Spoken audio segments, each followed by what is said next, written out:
경 548페이지입니다. 열왕기상 18장 44절, 구약성경 548페이지입니다.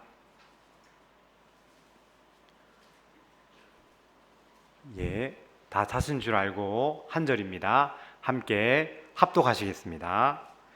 일곱 번째 이르러서는 그가 말하되 바다에서 사람의 손만한 작은 구름이 일어나나이다. 이르되 올라가 아합에게 말하기를 비에 막히지 아니하도록 마차를 갖추고 내려가소서 하라 하니라. 아멘. 오늘 오후 말씀은 사도신경 두 번째 시간으로 우리 김태영 목사님 말씀 전하시겠습니다. 나오실 때 우리 할렐루야로 환영했으면 좋겠습니다. 할렐루야.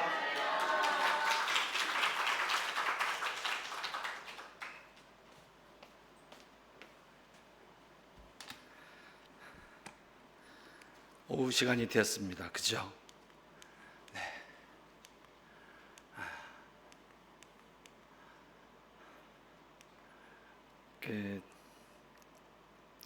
여러분이 믿는 하나님은 어떤 하나님인지 우리가 다 알고 있는데 그 하나님을 우리가 어떻게 받아들이냐는 굉장히 중요한 것 같아요. 그래서 저는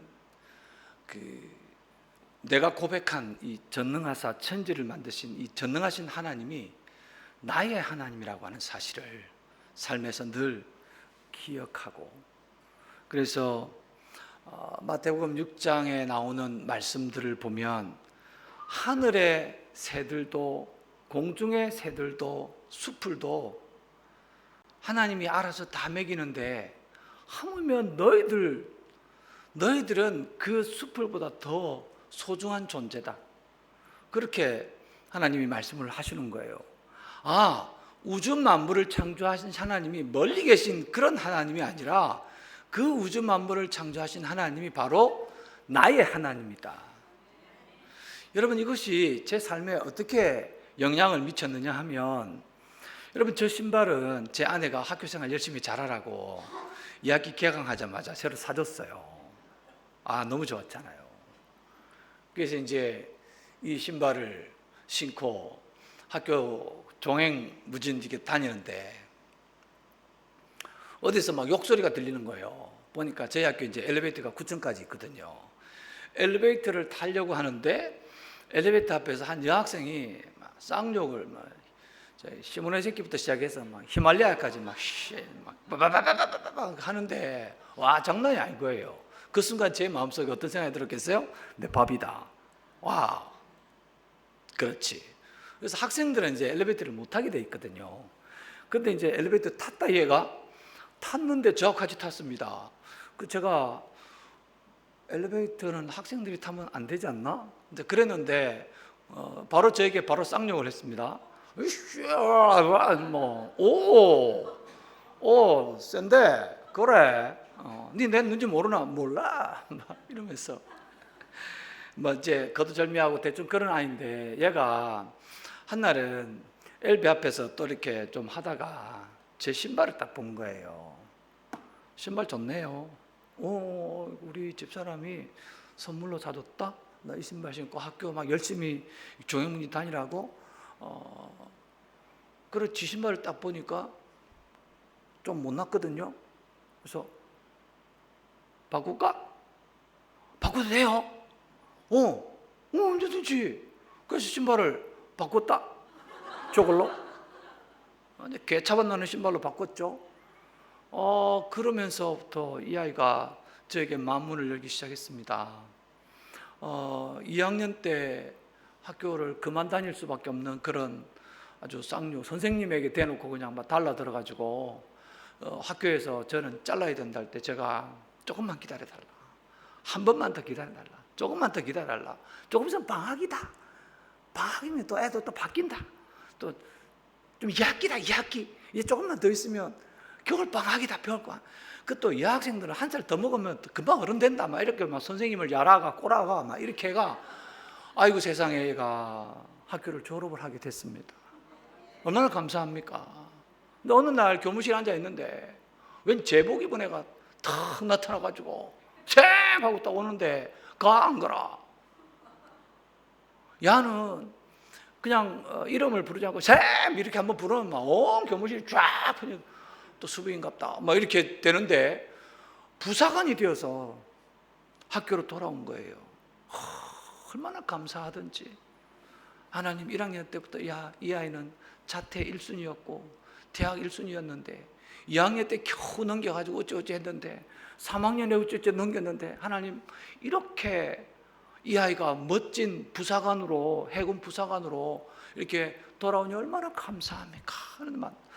그 아이가 딱 들어오면서 그 교무실 문을 딱 들어오면서 쌩 딱 하는 순간에 그 막 몸에 피가 거꾸로 쫙 들어오면서 와 전능하신 나의 하나님께서 저의 부족한 기도를 들으시고 전능하신 하나님께서 이 아이를 바꾸어 가시는데 3년 동안 얼마나 변화무쌍했는지 그냥 오늘이면 또 잘릴라 싶어가지고 선생님 붙들고 흔들고 조금만 더 기다려보자 했던 그 아이가 여러분 이렇게 멋진 모습으로 바뀌어졌습니다. 전능하신 하나님은 바로 나의 하나님이십니다. 너의 하나님이 아니라 나의 하나님. 그러니까 하나님이 어떻게 역사하시는가? 성경에서 제가 제일 힘든 인물이 요셉입니다. 여러분들은 요셉을 어떻게 이해할지 모르지만 요셉이 형통하였더라. 여러분 요셉이 형통하였더라. 그거는 하나님의 관점에서 형통한 것이지 인간의 관점에서 한번 생각해. 이런 인생이 어디 있습니까? 이런 인생이 17살 때 형들에게 팔렸죠. 노예도 돼봤죠. 아줌마인데 유혹도 당해봤죠. 감옥도 가봤죠. 그 중에서 제가 안 해본 게 요셉하고 비슷한 게 좀 몇 개는 있긴 하지만 이렇게 인생 살 수 없어요. 그런데 요셉이 그 전능하신 하나님을 어떻게 고백하느냐면 형님들이 나를 팔아서 혹시 내가 형님들에게 보복할까 두렵습니까? 형님들 그렇게 생각하지 마십시오. 그런 하나님이 아닙니다. 하나님은 쪼잔한 하나님이 아니라니까. 하나님이 나를 먼저 애굽 땅에 보내신 이유는 아버지를 포함한 우리 민족을 살리시려고 나를 보내신 것이지 그 고생 그거 별거 아닙니다. 짜부러지 그거 별거 아닙니다. 전능하신 하나님이 나를 보내신 겁니다 라고 하는 이 고백, 그 하나님이 바로 나의 하나님이라는 이 고백이 여러분의 고백도 될 수 있기를 주의 이름으로 축복합니다. 여러분 사도신경에서 전능하사 천지를 만드신 하나님 아버지를 내가 믿사오며 그 외아들 우리 주 예수 그리스도를 믿습니다라고 할 때 이 예수 그리스도가 좀 달라요. 그렇지 않습니까? 이제 이게 구원론이라는 기독론이란데 예수님에 관해서 말하는 부분을 신학에서는 기독론이라고 하지 않습니까? 이 기독론에 있어서 가장 결정타 그게 뭐냐면 어떻게 남자의 몸을 빌리지 않고 결혼하지 않은 처녀가 아이를 낳을 수 있느냐? 성령으로 가능하다는 겁니다. 여러분 이 시대도 성령 하나님께서 우리를 가능케 하십니다. 할렐루야. 성령님의 능력이 동정녀의 탄생뿐만 아니라 우주 만물을 창조하시는데 삼위 하나님이 함께 하셨다는 것을 기억하십시오. 하나님이 말씀하셨지만 하나님이 말씀하시는 그 순간에 성자 예수 그리스도와 성령 하나님이 함께 하셨다는 사실을 창세기 1장 28절은 뭐라고 이야기합니까? 우리가 우리의 모양을 따라 우리가 사람을 만들자 하셨습니다. 거기서 복수 우리를 쓰신 이유는 성부, 성자, 성령 하나님이 함께 하셨다. 여러분 전능하신 하나님이 의논을 하면 여러분 부부가 의논을 해도 얼마나 대단합니까? 그렇죠? 아닙니까? 부부가 의논을 하면 어떤 일이 생기냐면요 아나니아와 삽비라 같은 일이 생깁니다. 교회 뒤집어 엎을 수 있습니다. 그런데 경건하고 거룩한 뒤집어 엎음 브리스길라와 아굴라는요 교회를 세운 인물들입니다. 하나님이 합의해서 만드신 역사가 뭐냐면 동정녀의 몸에서, 그러니까 죄악된 인생의 몸을 빌리지 않고 죄된 상태에서 태어나지 아니한 전혀 무흠한 죄가 없으신 상태로 태어나신 것이 예수 그리스도입니다. 저와 여러분이 믿는 하나님은 바로 이런 하나님이십니다. 그래서 여러분 그리스도의 삼중직이 있습니다. 한번 읽어볼까요? 시작. 그리스도이신 예수님은 참되신 선지자이시며 유일하신 제사장으로 우리를 다스리시는 진정한 왕이십니다.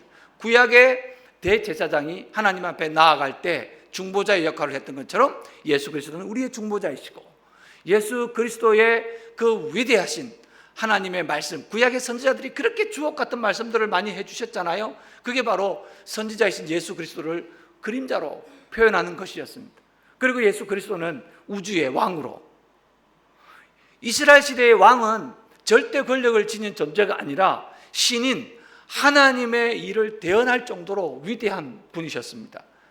예수님은 참 하나님이시면서 참 인간으로 이 땅에 오셨다고 하는 사실입니다. 그러면 여러분, 예수님이 왜 오셨을까요? 같이 한번 읽어볼까요? 본디오 시작. 이게 위대한 기독교의 구원론입니다. 이 구원론은 불교나 다른 종교에는 전혀 있을 수 없는, 우리 기독교만이 가지고 있는 유일한 구원론입니다. 이미 앞에서 제가 밝힌 것처럼 그리스 신화나 역사는 누가 누구를 죽이고 누가 누구를 죽이고 거기에 대한 보복의 역사가 많았는데, 여러분 놀랍게도 사도신경에 나오는, 이 성경에 나오는 이 독생하신 예수 그리스도는 전혀 보복함이나 대항함이 없이 순수하게. 그래서 여러분, 어떤 사람들은 왜 본디오 빌라도가 거기서 나오냐라고 하지만, 여러분 본디오 빌라도가 예수님을 죽일 수도 있고 살릴 수도 있는 권한을 가진 사람이었습니다. 유대인과 공회원들이, 유대인들이 예수님을 못 박여 죽였다고 생각하는 것은 1차원적인 생각입니다. Under the Pontius Pilate, 이 빌라도의 통치하에, 빌라도의 결정권에 의해서 예수 그리스도가 고난을 받고 십자가에 못 박혀 죽으셨다는 사실을 믿으셔야 합니다. 여러분, 왜 예수님이 십자가에 못 박혀 죽으셨습니까? 예수님은 십자가에 못 박혀 죽지 않으셔도 됩니다. 그런데 왜 이분이 십자가에 못 박혀 죽으셨습니까? 십자가에 못 박을 때도 하나님의 능력이 있으신 분이기 때문에 내려오셔도 됩니다. 그런데 왜 안 내려오시고 끝까지 죽음을 선택하셨을까요? 바로 나 때문입니다. 여러분, 이것을 기억하셔야 됩니다. 예수 그리스도께서 십자가에서 그 모진 고통을 다 감내하신 이유는 나 때문입니다. 그분은 죄가 없으신 분이라고 이미 말씀드렸습니다. 동정녀의 몸에서 태어나셔서 죄 없으신 상태로 사셨고 죄 없으신 상태로 십자가에 올라가셨지만, 죄인들인 저와 여러분을 위해서 대신 짊어지신 거 아니겠어요? 이 위대한 사랑이 기독교에만 있다는 것입니다. 이게 우리가 세상 사람들에게 말할 수 있는 최고의 무기입니다. 제 아내는 고등어를 되게 좋아합니다. 생선이라 하면 사죽을 먹습니다. 삼척포 사람이라. 그래서 아침에도 갈치를 먹으면 점심에도 갈치를 먹을 수 있고 저녁에도 갈치를 먹을 수 있습니다. 고등어 그러니까 저기 시장에, 재래시장 가가지고 막 사면 제일 먼저 뭐부터 가느냐? 고등어집부터. 저는 저희 집에 아들이 셋이 있거든요. 저를 포함해서 내 아들이 힘들어요. 어느 날 문 열고 들어오면 온 집에 생선 냄새라. 자기는 할렐루야, 기쁠로야, 냄새 좋아할루야, 이렇게. 우리 막내는 햄버거 되게 좋아합니다. 금요 반기도 마치고 나면 반드시 드라이브 스루를 갔다 와야 합니다. 기도했으니까 대가를 주세요. 그러면 햄버거. 저는 학교에서 아이들에게 마음스 터치로 유혹을 합니다. 복음으로는 아이들이 교회 안 옵니다. 근데 월요일 날 월요 예배를 하는데 그 좌석이 120석인데 아이들이 많이 옵니다. 어떨 때는 150명도 옵니다. 내가 복음을 잘 전해서 내가 설교를 잘해서요? 아닙니다. 엄마의 손길 때문입니다.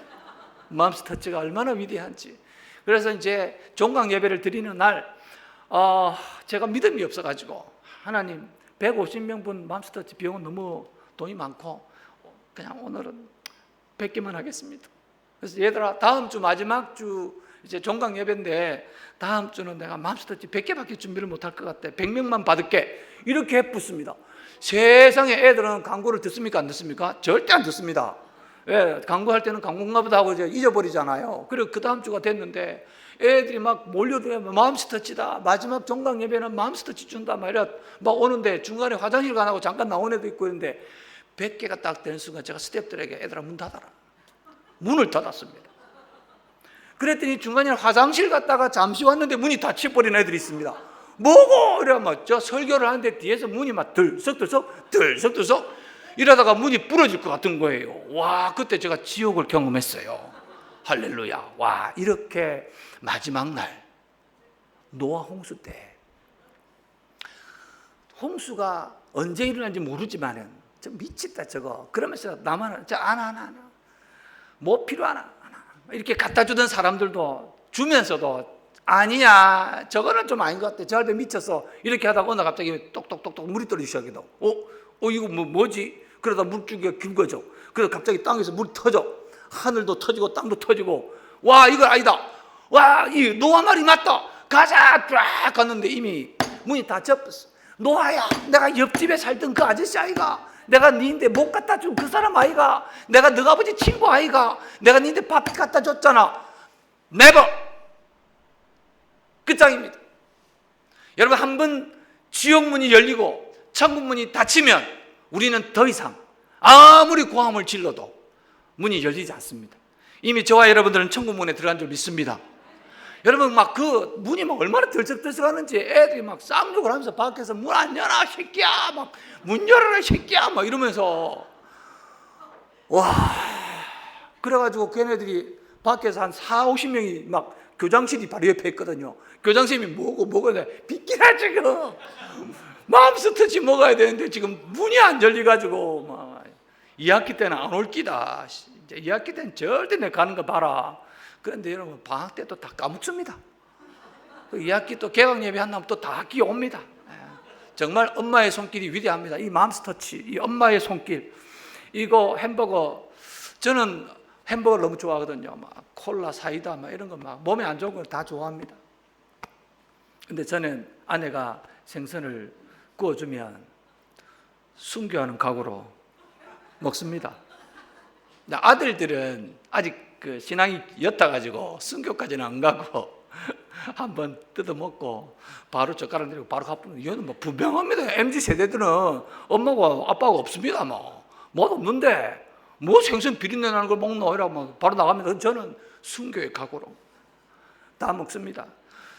갈치를 10개를 구우면, 도막을 10개를 내면 거의 8개는 자기가 먹습니다.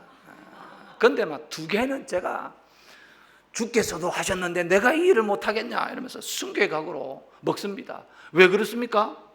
여러분, 사랑하면 그 사람의 편이 되어줄 수 있습니다. 내가 비록 못 먹고 맛이 없는 거라도 나는 아내를 사랑하기 때문에 그 아내를 위해서 생선을, 이 아들들은 아내를 사랑하지 않습니다. 엄마를 사랑하지 않습니다. 용돈 줄 때는 사랑합니다. 용돈 줄 날 되면 엄마 사랑해요 뭐 이런 거, 돈도 안 되는 것들이.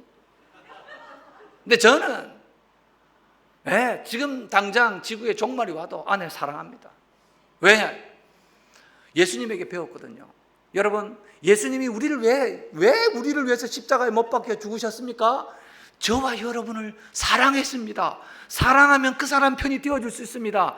성육신 하신 예수님, 인카네이션 하신 이유가 뭡니까? 사랑하기 때문에 오신 거 아니겠습니까? 저와 여러분을 사랑하시는 분이 아내보다 남편보다 더 위대하신, 나의 전능하신 하나님이 나를 사랑하시는 겁니다. 할렐루야. 이 사랑을 입었는데 뭐 이 세상에 겁날 게 있겠습니까? 이보다 더 위대한 사랑이 어디 있단 말입니까?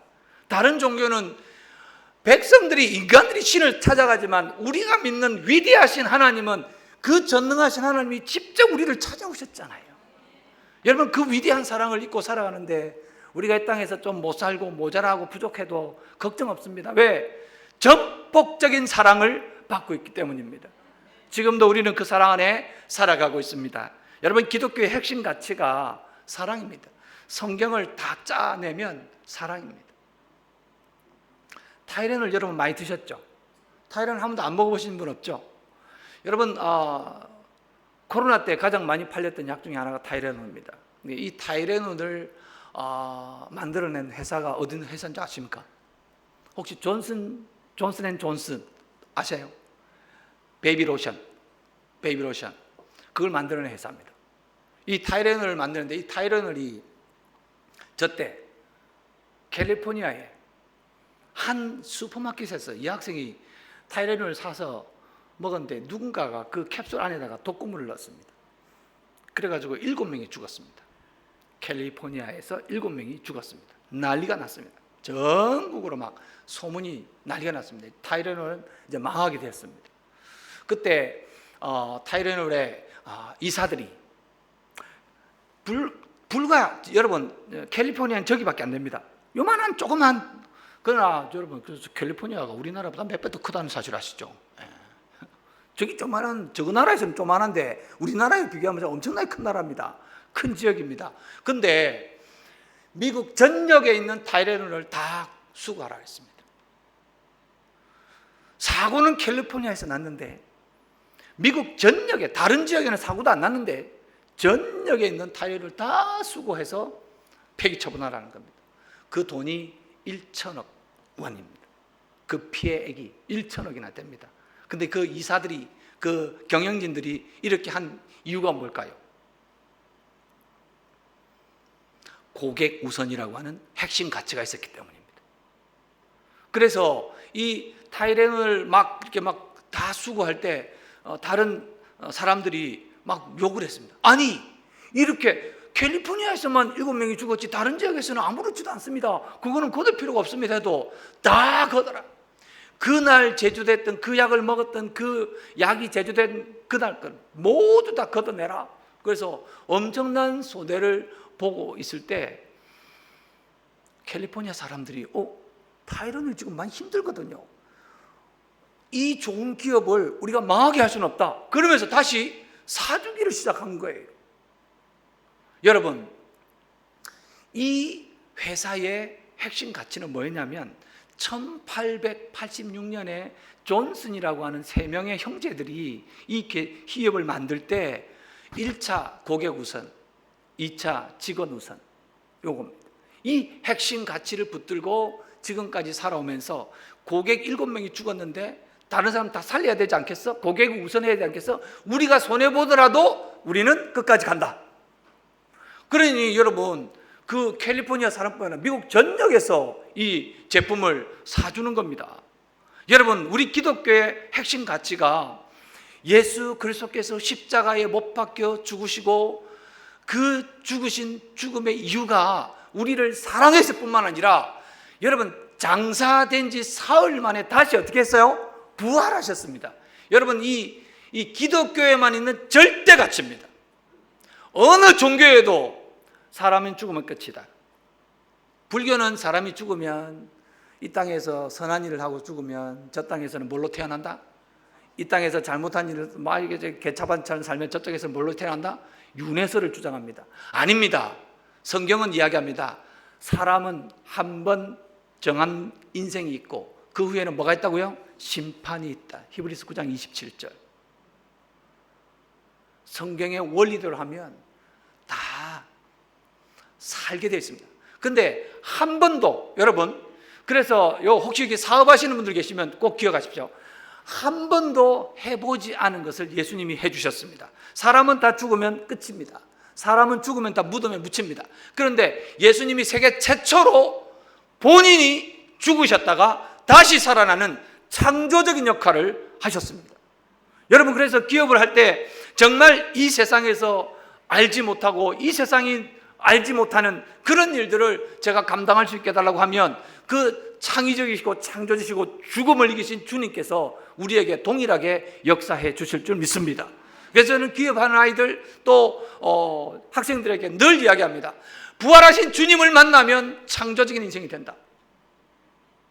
그래서 저는 늘, 그래서 제가 주일학교 사역하면서 한 번도 안 하면 1991년에 주일학교 첫 사역을 시작하면서 자, 여러분 이제 우리 기독교 교육에 걸맞는 커리큘럼을 짜겠습니다. 그랬더니 헐, 커가 뭐예요? 커가 뭔지를 몰라요. 커리큘럼 몰라요? 몰라요. 예, 교육과정이라는 것입니다. 교회의 교육과정이 뭐가 필요해요? 예, 교육을 어떻게 도입했어? 이걸 어떻게 진행하고, 그리고 그것을 평가하는 그 피드백을, P가 뭐예요? 피드백이요. P가 뭐예요? 피드백이요. 피드백 아시죠? 항상 일이 진행되면 그 다음에 평가하고, 더 좋은 거는 더 잘하고, 잘못된 거는 고치고 이렇게 하는, 그걸 여러분 1991년 첫 사역을 하면서 기독교 교육을 전공한 자로서 김연선 목사님도 기독교 교육을 전공하신 창조적인 목사님이시고, 저도 그 선배님 창조적인 목사가 되려고 애를 쓰고 있는데, 여러분 부활신앙은 그런 면에서 우리에게 엄청난 위대한 일들을 많이 가르쳐 줍니다. 기도하고 역사하시면 하나님이 여러분도 창조적으로 일하게 해줄 줄 믿습니다. 여러분, 이 부활신앙이 우리에게 주는 유익이 뭔지 아십니까? 어쨌든 이 죽음으로 끝나지 아니하시고 다시 부활하심으로 우리를 의롭다 해주신 것을 확실하게 알려주셨습니다. 또 이 부활신앙으로 말미암아 우리는 새로운 생명, 그러니까 전혀 다른 새로운 생명으로 다시 거듭난다는 사실을 가르쳐 주셨고, 예수님이 거기에 보증이 되어 주셨습니다. 그래서 우리는 부활의 두 번째 열매입니다. 예수님은 부활의 첫 번째 열매, 우리는 부활의 두 번째 열매가 됩니다. 할렐루야. 그래서 여러분, 무덤에 갔다가 어느 날 갑자기 주님이 오실 때 우리는 어떻게 됩니까? 무덤에 있는 사람들이 왁 하고 무덤 문이 열리면 거기서 어떤 일들이 일어납니까? 사람들이 막 살아나는 겁니다. 사람들이 살아나는 것입니다. 어떻게 살아날까요? 이렇게 살아날 것입니다. 저는 사역을 하면서 부활신앙을 굉장히 많이 강조합니다. 예수 그리스도의 십자가의 죽으심보다 더 위대한 것은 부활이다. No cross, no crown. 십자가 없이는 절대로 영광이 없습니다. 십자가의 죽음 없이는 절대로 부활의 역사가 없습니다. 죽어야 부활이 되는 것이죠. 이 부활신앙이 저에게 늘 역사되었어. 제가 지금 언제부터 사역을 했는지 모르지만 사역을 시작할 때부터 지금까지 청소년 사역만 쭉 걸어왔습니다. 지금까지 걸어온 길도 청소년이고 앞으로 걸어갈 길도 청소년입니다. 어른들이 저에게 중간에 이렇게 빼꼼 비집고 들어와도 저는 막 오로지 청소년들. 제 눈에는 10대들이 들어오지, 어른들은 별로 중요하지는, 중요하죠. 중요하지만 언제 중요하냐면 돈 낼 때 중요하죠. 어른들이 돈 내고 아이들은 먹고. 제가 다음 주에 11일 날 이제 교도소 가서 설교를 하는데, 저는 설교할 때 제일 먼저 이것부터 합니다. 장미꽃 하나 딱 들고 와서 그 장미꽃을 아이들이 보는 앞에서 바로 확 꺾어봅니다. 그럼 애들이 저거 성깔 있다, 저 사람 무섭다 이러자 좀 긴장하고 이렇게 하죠. 전혀 긴장하지 않습니다. 얘들아, 이게 뭐니? 대답도 안 합니다. 이게 장미꽃이야. 너무 아름다운 꽃이야. 근데 왜 이렇게 내가 왜 꺾었을까? 여러분, 꺾어가지고 땅바닥에 막 내백이 치워버리는 거죠. 그러면 애들에게 바로 이야기합니다. 얘들아, 왜 이 장미꽃같이 아름다운 인생인데 너희들은 이 아름다운 꽃 같은 인생을 이렇게 빨리 꺾어서 땅바닥에 내백이 치냐? 너희들 얼마나 소중한 존재인 줄 아냐? 그러면 뒤에 있는 덩치 이따만한 것들이 막 웁니다. 웁니다. 왜요? 지금까지 살아오면서 맨날 들었던 이야기가, 이 새끼 저 새끼, 너 태어나지 않았으면 좋았을 놈, 너 때문에 우리 집이, 너 때문에 우리 학교가, 이런 소리만 듣고 자라던 애가 갑자기 어떤 이상한 또라이 같은 목사가 와가지고 나보고 꽃 같은 존재래요, 나보고 보석과 같은 존재래요. 애가 얼마나 감동하겠습니까? 여러분, 많은 청소년들이 부모로부터 그런 악행 학대를 받으면서 살다가 A씨 하면서 자전거 훔치고, A씨 하면서 편의점 털고, A씨 하면서 집에 막 사고 내고, 그래서 그 감옥 안에 들어가 있는 거 아니겠어요?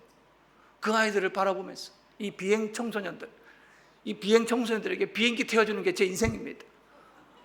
비행기를 태워줘야 됩니다. 너는 이 세상에서 가장 소중한 존재야. 얘들아, 여기 있잖아.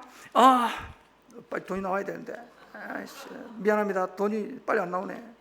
얘들아, 여기 있는 이 돈은 말이야, 찢어도 100억 원의 가치가 있어. 찢어도 돈이야. 왜? 가치가 있으니까. 마찬가지로 여러분도 지금은 비록 이 오간에 있지만은 너희들도 지금부터 다시 시작하면 엄청나게 멋진 인생을 살 수 있단다. 막 이야기하면 애들이 막 덩치 있다마는 것들이 막 끄끄끄 울면서, 이게 부활신앙입니다. 그 죽었던 청소년들을 다시 살려내는 일을, 여러분 때로는 가끔씩 살다 보면 저도 그런 걸 많이 느끼는데 하나님이 없다고 느끼시죠? 한번 읽어볼까요? 하늘에 오사, 시작. 하늘에 오르시어 전능하신 하나님 우편에 앉아 계시다가, 그래, 하나님이 하나님 우편에 앉아 계십니까? 맞습니까? 하나님의 보좌에 우편에 앉아 계십니까? 그럼 끝이네. 막 앉아 계시소. 막 거기 앉아 계시소. 그걸 끝입니까? 아닙니다, 여러분. 때로는 우리가 살면서 하나님이 없다고 느껴질 때가 참 많죠. 저에게도 그럴 때가 있었습니다. 제가 말이죠, 이래봬도 마라톤을 다대포에서 3km를 했다는 거 아니겠습니까?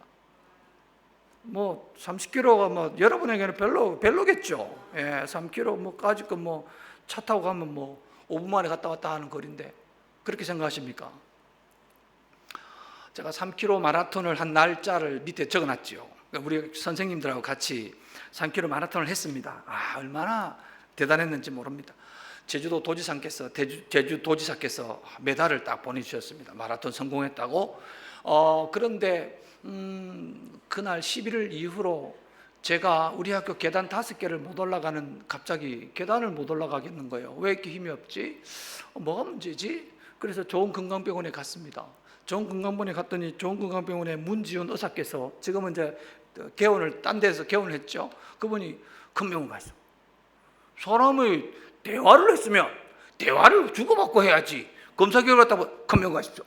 뭐 그렇게 진료를 합니까? 그래서 큰 병원 갔습니다. 큰 병원 고신대 병원에 갔더니 중환자실에 집어넣고, 그 중환자실에 들어갔는데 저보고 이런 골수 형성 이상 증후군, 몸에 피가 나지 않는 급성백혈병이라는 것입니다. 얼떨결에 12월 28일 날 응급실에 들어갔다가 얼떨결에 중환자실에 들어갔다가 이 허리에서 골수를 빼가지고, 그런 과정을 이야기하면 좀 엄청 힘듭니다. 제가 인터넷 하나도 안 봤습니다. 검색을 치료하는 과정을 전혀 검색하지 않았습니다. 왜냐하면 너무 무서워가지고. 그걸 너무 아파요. 많이 아팠어요. 그래서 그 의사 선생님께서 이식을 받으면 살 수 있습니다. 이식합시다. 그래서 마침 둘째 아들이 제대했는데 그분이 빨리 또 이식 절차를 한 1년 걸릴 거를 그냥 캔슬하고 그 안수 집사님이, 송도절기 안수 집사님이거든요. 캔슬하고 한 달 후에 2월 3일 날 이식을 받을 수 있도록. 할렐루야. 얼마나 감사합니까? 저는 이식이 뭔지도 모르고 있다가 얼떨결에 그러다 보니까 그냥 한 15일 사이에 그냥 제가 중환자가 돼 있어요. 머리 빡빡하고 얼굴에 노랗고 가슴에다가 이렇게 혈관하고 화장실에 가서 구토를 하는데 이 화장실 변기를 잡고 아침 내내 아침에 변기를 잡았는데 저녁까지 변기만 잡고 있었습니다. 아무것도 먹을 수 없고 구토가 나오고 완전히 사람이 아닌 거예요. 제가 봐도 제가 이런 사람인가 싶은데, 그때 제 아내가 하나님의 음성을 듣습니다. 이 병은 죽을 병이 아니다. 하나님의 영광을 위한 병이니 안심하라. 그런 거를 내인데 알려줘야지. 우리 집사람에게 알려줘가지고 하나님은. 그래서 제 아내가 그 말씀을 붙들어요. 그리고 저는 there is no idea in my body. 내 생각에는 아무 생각이 없었어요. 피가 없으니까. 사람이 아닌 거예요. 목석인 거예요. 그래서 아무것도 할 일이 없어요. 근데 제 아내는 하나님 음성을 딱 듣고 난 다음부터 심지를 딱 크죠. 그때 제가 깨달았어요. 신앙은 집사들이 평신도가 훨씬 더 목사보다 좋다. 네, 저는 겁이 났습니다. 솔직하게. 너무 힘들었고 눈물이 났고.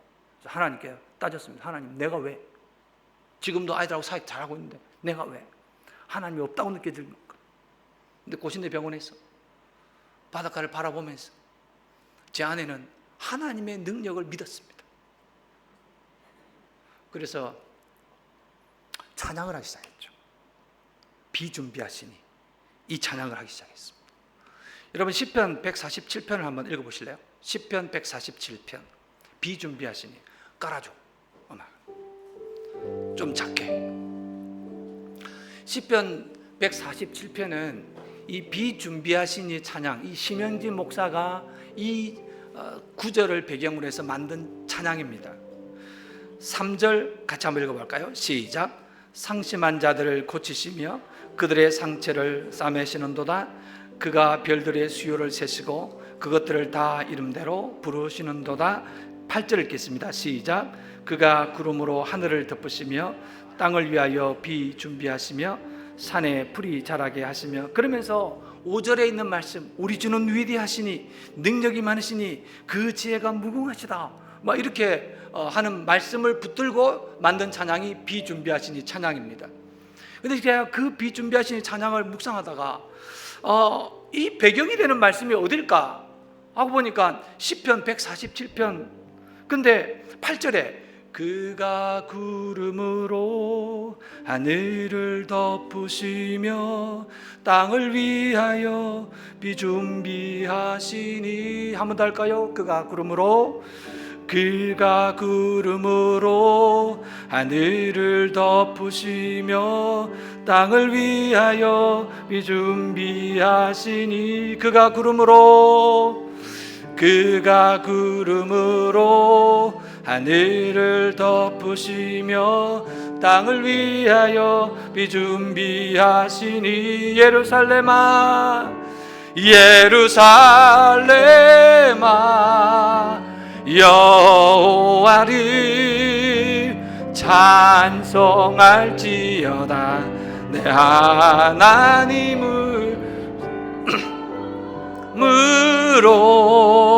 주 앞에 나가며 주 임재 앞에 경배해.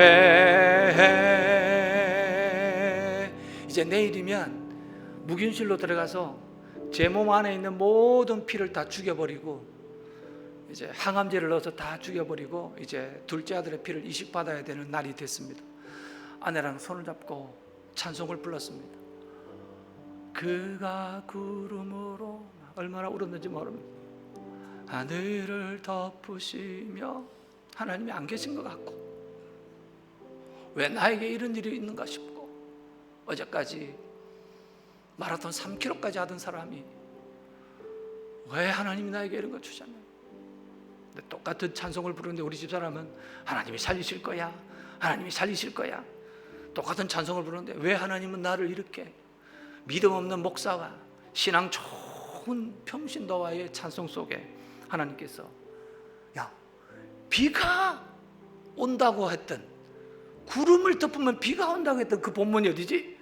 그래가지고 열왕기상 18장 44절을 찾게 된 것입니다. 같이 한번 읽어볼까요? 열왕기상 18장 44절. 이제 엘리야가 갈멜산에서 바알 선지자와 850명과 싸워서 이기고 난 다음에 하나님께서 원래 엘리야에게 비를 주시겠다 했거든요. 근데 엘리야가 그 말씀을 철석같이 믿고 41절에 이렇게 말씀합니다. 41절 같이 읽겠습니다. 시작.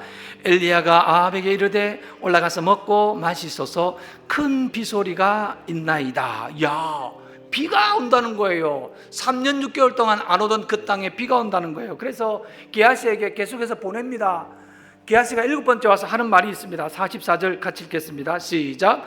7번째 이르러서는 그가 말하되 바다에서 사람의 손만한 작은 구름이 일어나이다.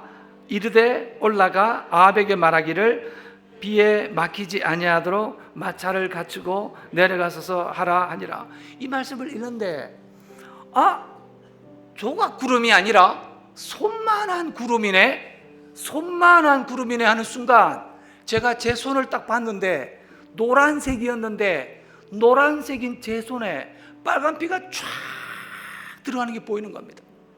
요 색깔이. 그래서 저는 요즘에 버릇이 뭔지 아면 늘 오 할렐루야, 오 할렐루야, 피가. 예. 그래서 여러분, 우리가 힘들고 어려울 때, 하나님이 계시지 않다고 생각할 때 반드시 하나님 음성 듣기를 힘써야 하고 성경을 읽어야 합니다. 말씀 속에서 하나님이 답을 주시기 때문에. 제가 그 말씀을 읽다가 손에 하나님의 놀라운 사인이 있습니다. 그리고 마지막 사인이 뭐냐면, 제 아내 상신 좋아하는 이분은 금식하는 걸 싫어합니다. 이 세상에서 밥 굶는 걸 제일 싫어합니다. 막 밥 시간이 5시인데 밥 먹으러 오세요 했는데 5시인데 안 오잖아. 썩냅니다. 뭐하러 밥 먹으라고 이러면 막 우리 전부 다 예, 미안합니다 이렇게 해서 밥을. 근데 이 여자가 남편 죽는다고 금식을 하기 시작했습니다. 그 금식이 끝난 날이 그날이었습니다. 그리고 의사가 왔습니다. 그 다음날 의사가 갑시다. 의사와 한 30명의 그 수하들이 왔습니다. 들것 들고 이제 막 저는 이제 그 옮겨 담니다. 근데 믿음 좋은 제 아내가, 교수님 한 번만 피검사 결과를 보여주세요. 제 집사람 1년 후배입니다. 그 의사 선생님이, 아니 사모님의 기도와 열정은 알겠지만 이미 이식을 다 하기로 했고 이제 이식하면 목사님 건강히 삽니다. 걱정하지 마십시오. 아니 교수님 한 번만 라고 했을 때 그 일반 의사 같았으면 갑시다 그냥 했을 텐데 이 또 믿음 좋은 안수 집사라 예 한번 보여는 드리겠습니다. 간호사가 제 옆에 앉아 있었는데 간호사 한번 보여드려. 그런데 간호사가 휴대폰을 가지고 차트를 쫙 올리는데 헐 할렐루야 지도 놀라는 거예요. 교수님 R 지수가 있어요. R 지수가 뭐예요? 레티큘러 사이트라고 해서 원시피인데 적혈구를 만들어내는 원시피인데 일반인은 0.0, 0.1 이게 정상인데 피 없는 사람이 숫자가 높을수록 좋은 거예요. 저는 4가 있는 거예요. 할렐루야. 여러분 피가 다시 나기 시작했다는 사인이거든요. 그래도 일반 의사 같았으면 그냥 갑시다 이렇게 했을 텐데 이 교수님에게 제 아내가 두 번째 카운트 펀치를 날립니다. 교수님 이대로 있는 게 낫겠습니까? 그래도 이식해야 됩니까? 교수님이 대답을 못해요. 이건 하나님이 주신 기적인데 그러면 사모님 3일만 더 기다려 봅시다. 그리고 수술이 전격 스톱되고 화요일 날인데 금요일 날 아침에 피검사를 했는데 R 지수가 5로 올라갔습니다. 그리고 얼마 안 있어서 무균실에서 전화가 왔습니다. 진 빼있어. 뭔 진? 그 무균실에 일주일 동안 있으면서 머리카락 빠지면 그거 닦는 휴지, 매일 1시간마다 옷 갈아입어야 될 속옷들 이래가지고 캐리어가 이따만한 게 있었는데 거기에 막 엄청난 짐을 다 넣어가지고 아들이 제 몸을 하루에 3번씩 씻겨야 되고 그 몸이 연약한 사람이니까 이제 면역이 없으니까 먼지 하나에도 죽으니까 저희 아들이 저희 집에 와서 아빠 양복을 털다가 아빠 양복에 왜 이렇게 먼지가 많노? 이 먼지 때문에 아빠 죽으면 어쩌노? 5번 울었대요. 집 온 집에 서재에 책이 이렇게 있는데 책을 다 전부 다 막 비닐로 다 덮어놨는 기라. 책에 먼지가 제일 많으니까 팔라 하니까 아빠가 책을 팔거든 나를 팔아라 이래가지고 책은 못 팔고 거기다 비닐 씌워놓고 온 집이 막 이제 무균실 가까운 수준으로 만들어놨어요. 막 살균기도 사놓고 뭐 청소기 너무너무 엄청난 일이 있었는데 5로 올라가는 순간 교수님 입에서 목사님 이것은 기적입니다. 하나님이 주신 기적이고 하나님께서 목사님을 치료하셨습니다. 이제 집에 가셨어. 그전 일주일에 2번씩 수혈 받았는데 이제 수혈 받지 말고 한번 기다려 봅시다. 일주일에 갔더니 혈소판이 제로였습니다. 여러분 혈소판이 제로가 되면 몸에 멍이 생깁니다. 피멍을 보고 제가 좋은 건강병원을 갔거든요. 갑자기 피멍이 왜 들었지? 혈소판이 작동을 안 해서 그렇습니다. 보통 사람은 14만인데 저는 제로였습니다. 그러다가 퇴원하고 일주일 후에 병원에 갔더니 7만이 되었습니다. 한 달 후에 또 갔더니 9만 3천이 되었습니다. 또 갔더니 나중에는 17만 3천이 되었습니다. 정상이 되어버린 거예요. 이식을 받지 않냐고 피가 다시 나버렸어요. 할렐루야. 전능하신 하나님이 살아계셔서 이렇게 이제 시퍼렇게 하나님 앞에 복음 증거하면서 살으라고 할렐루야. 나는 아무것도 아닌데 하나님께서 찬송하게 하시고 기도하게 하시고 말씀 읽게 하니까 그 말씀, 기도, 찬송이 하나님이 살아계시다는 것을, 부활하신 하나님께서 너를 부활시킬 수 있다는 것을 보여주신 거예요. 할렐루야. 너무너무 감사하죠. 그래 막 태어나자마자 집에 와가지고 막 비준비하시니 막 이 찬양을 얼마나 불러냈는지 새벽 4시까지 막 찬양을 불렀는 게 막 예루살렘 안 하고 막 김태영아 여호와를 찬양 할렐루야 놀렐루야 기쁠루야 자빠질루야 막 완전히 막 너무 좋아가지고 어쩔 줄 모르고 그러는데 막 그 다음날 기절해 붙습니다. 이게 혈소판도 2만밖에 안 된 이제 피가 조금밖에 안 난 이게 막 밤새 안 자고 막 할렐루야를 해야 되니 우리 집사람이 저러다 그만하겠지 저러다 그만두겠지 근데 새벽 4시까지 하니까 그럼 뭐 누웠는데 그 다음날 몰랐습니다. 몸이 너무 힘들어가지고 너무너무 감사한 거예요. 근데 놀랍게도 막 나무가 저인데 할렐루야 하나님을 찬양하라 할렐루야 막 나무가 막 저에게 찬양하고 이제 막 사람들을 보면 너무 기쁘고 내가 저분하고 왜 싸웠나 막 예 미안합니다 막 하고 저 아내에게 절대 복종합니다. 뭐 말 지나가다가 저기 저 슬리퍼 예 하고 바로 와서 막 바로 슬리퍼 갖다 줍니다. 설거지 그런 건 완전히 저 천직이고 뭐 음식 쓰레기 이건 저 천직이고 아내가 말 한마디만 바로바로 합니다. 왜? 나를 다시 살려준 사람이니까. 나는 안 믿었는데 그녀는 믿었습니다. 하나님이 살리신다고 하는 음성을 여러분 들으면 그 음성을 지나가는 말로 듣지 마시고 하나님이 지금 나에게 하시는 말씀으로 들으시기를 바랍니다. 우리 하나님은 지금도 역사하십니다. 할렐루야. 네. 그리고 그 우편에 계시면서 스데반이 순교할 때 예수님의 모습을 아시죠? 발꿈치를 들고 안 돼 스데반, 네가 나를 위해서 그렇게 하시던 주님이 이제 거기로부터 살아있는 자와 죽은 자를 심판하러 오신다는 겁니다. 여러분, 예수님의 초림은 동정정의 몸에서 마구간에서 누추하게 왔지만 다시 오실 주님은 어떤 분이십니까? 네, 다시 오실 주님은 심판주로 오십니다. From thence he shall come to the quick and the dead. 죽음을, 살아있는 사람을, 죽어있는 사람을 심판해서 지옥으로, 천국으로.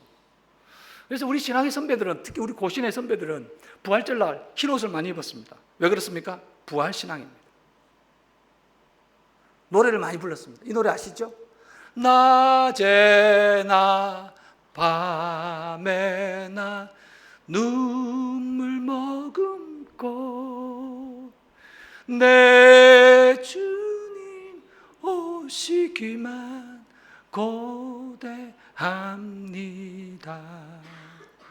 가실 때 다시 오마 하신 예수님, 오 주여 언제나 오시렵니까?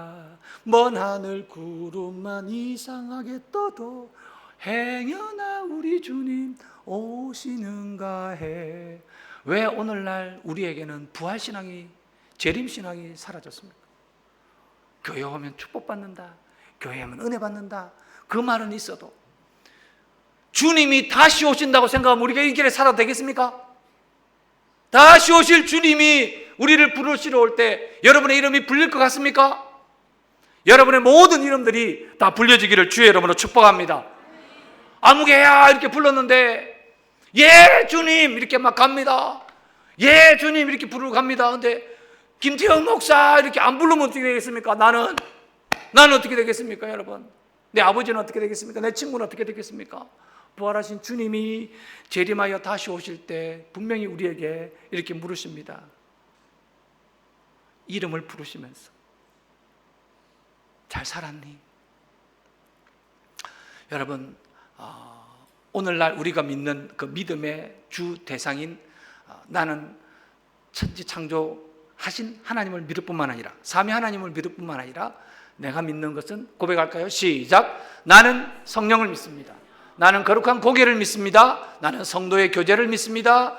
죄를 용서받는 것을 믿습니다. 몸의 부활도 믿습니다. 나는 영원히 사는 것을 믿습니다. 예수 그리스도께서 우리에게 해주신 이 구원의 놀라운 사역으로 인하여서 우리는 다시 오실 주님을 맞이하는 그런 삶을 살게 됩니다. 예, 이미 우리는 구원받았습니다. 그러나 not yet. 아직은 하나님의 나라가 오지 않았습니다. 그래서 완전한 하나님의 나라가 올 때까지 우리 어떻게 살아야 됩니까?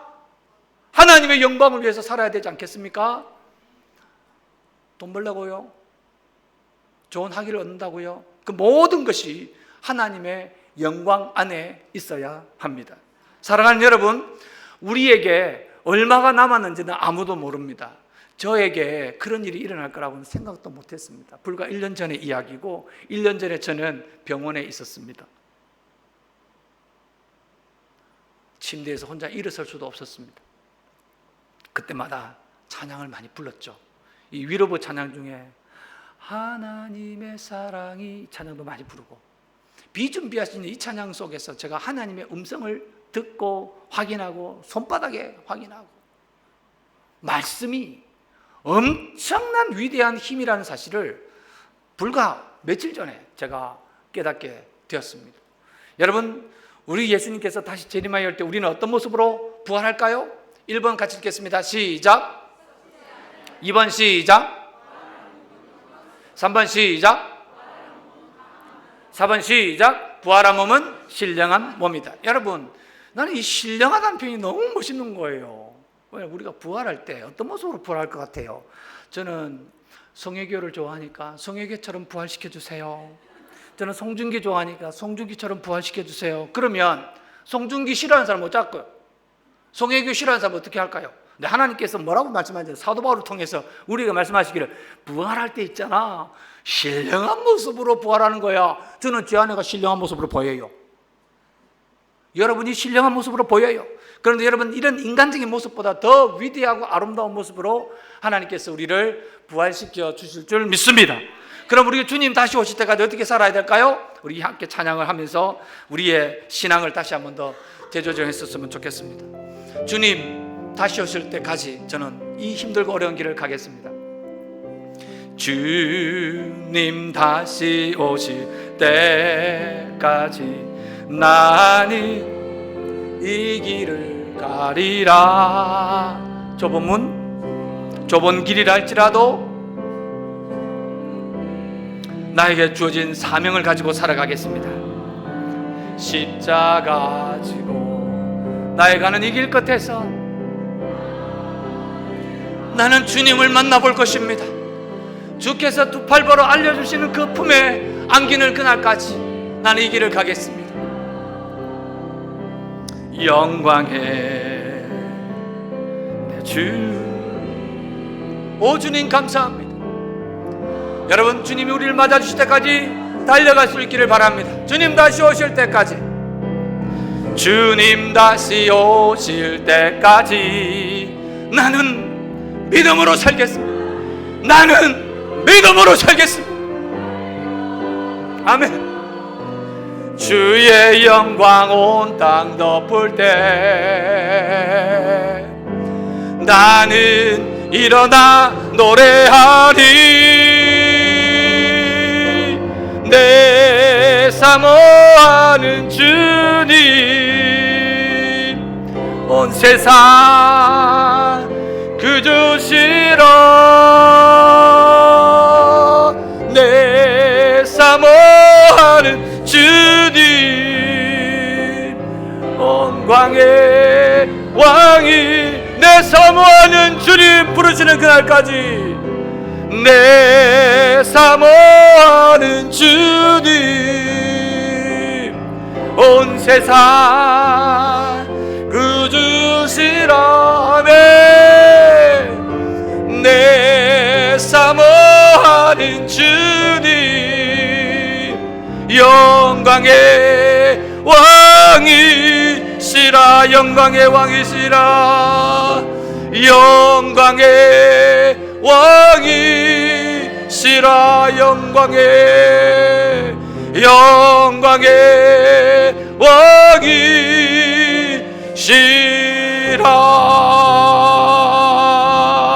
왕이시라. 주님 부르실 때까지 할렐루야. 하나님께 영광의 박수를 올리겠습니다. 이 시간 통성으로 함께 기도했으면 좋겠습니다.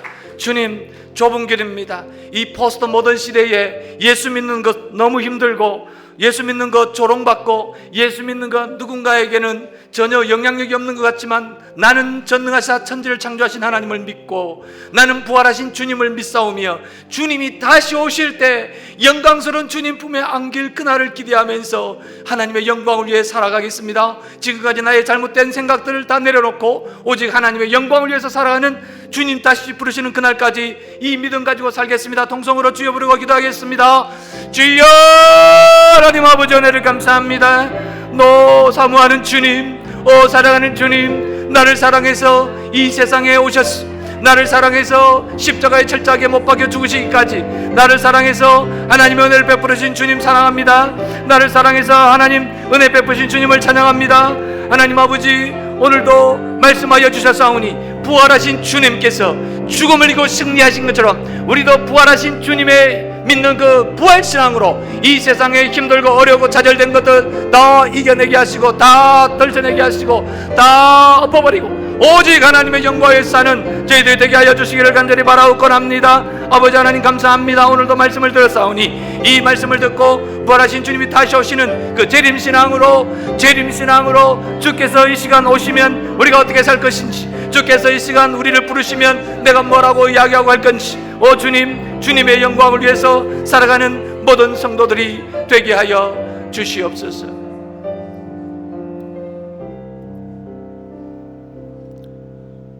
사랑하는 주님,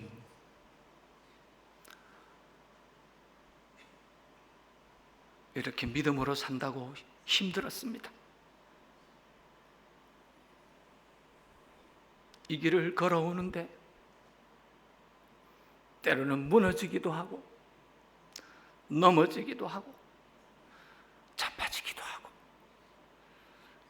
때로는 주님이 없는 것처럼 느껴질 때도 많았습니다. 내 신앙의 뿌리가 흔들리기도 하고 때로는 하나님이 없다고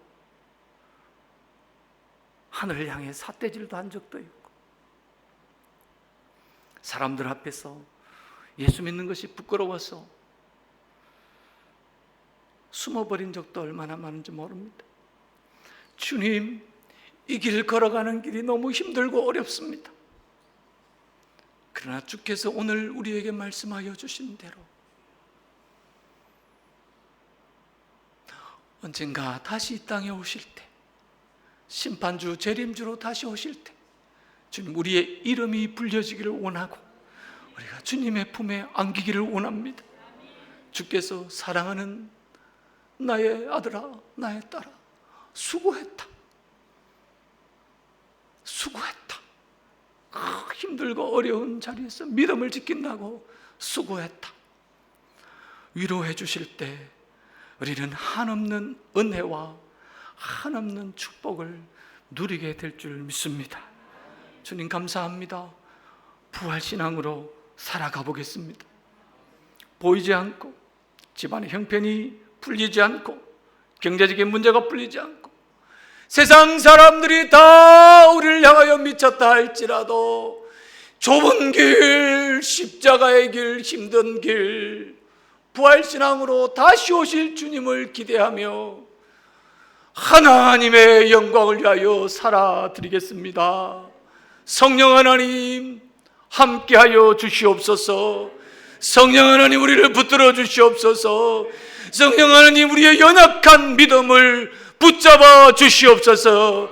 그리하여 이 세상을 향하여 우리 구주 예수 그리스도의 전능하시고 위대하심을 선포하게 하시고 살아계신 주께서 영혼들을 살리기 위해서 십자가에 못 박혀 죽어주시고 3일 만에 다시 부활하신 부활신앙을 선포하는 자로 살게 하여 주시옵소서. 그리할 때 주께서 잘했다 칭찬하시며 우리를 안아주시고 위로해 주시고 함께해 주실 줄을 믿습니다.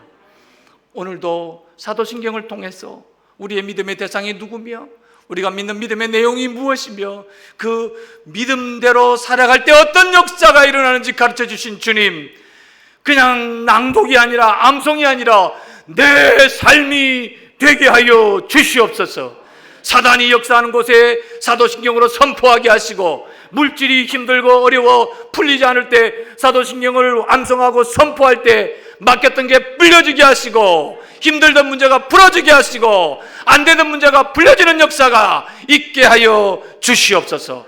모든 성도들이 하나님의 놀라운 부활의 기적들을 삶에서 경험하고 체험하고 나누어줄 때 하나님 이 푸른숲 교회 안에 죽어가는 영혼들이 구름대처럼 밀려오는 놀라운 하나님의 기적의 교회가 될 줄 믿습니다.